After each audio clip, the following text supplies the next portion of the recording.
Now this is the story of a funny little table. Ah dear, where do we begin with this? I've got a neighbour, and many years ago he went through what we may describe as a messy divorce. And he went from a fairly comfortable life to a very uncomfortable life in a grotty little apartment. No money. The way the settlement worked, he found himself, I'm going to use an English slang word, he found himself brassic. Those of you who know what brassic means, well, add that in the comments. We need to educate our American friends. And he needed various things in his grotty apartment, and one of them was this little table. Now, it's neither particularly nice nor especially well made.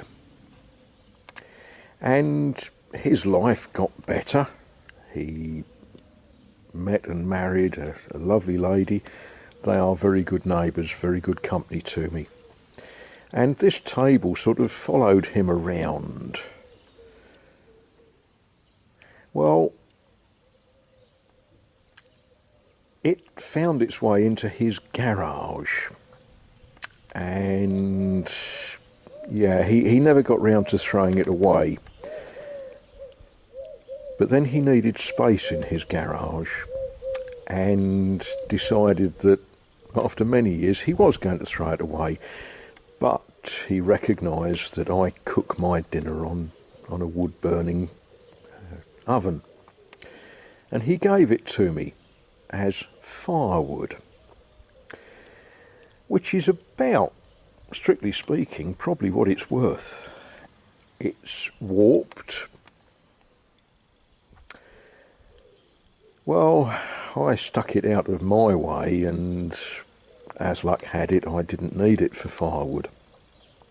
And it spent an awful lot of the last several months holding up tins of paint and bags of plaster, and yeah, it got more disgusting than it had been in his garage.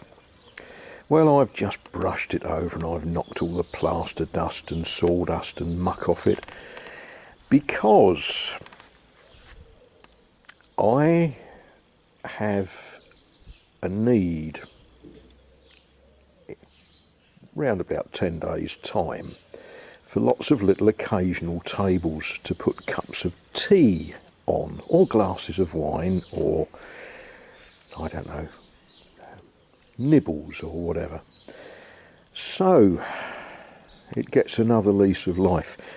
My next job is I'm going to give it a once over with some furniture polish. And then we come to the next thing that has been tucked away and forgotten about. This is what I'm going to be using on it. And if you look, the price label on it is an English price label. And yeah, this tin has followed me around a little way.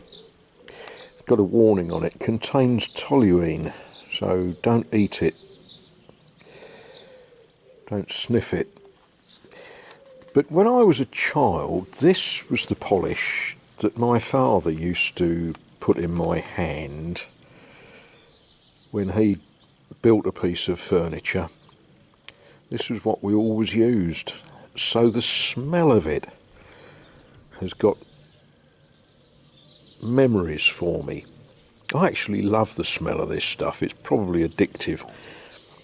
And as some of you know, well, we say churches should smell of incense and furniture polish. Well, this is the polish that I think that churches should smell of. So we'll give it a bit of a going over, and we'll see if this comes up a little bit nicer than it currently is.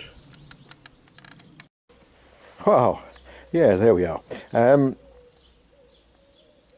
way I was taught to do this, and I'm talking about 60 years ago, was you give it a good layer of wax and then you just leave it, and tomorrow you give it another layer of wax, and maybe tomorrow you polish it, but maybe tomorrow you decide to leave it another day and give it another coat of wax.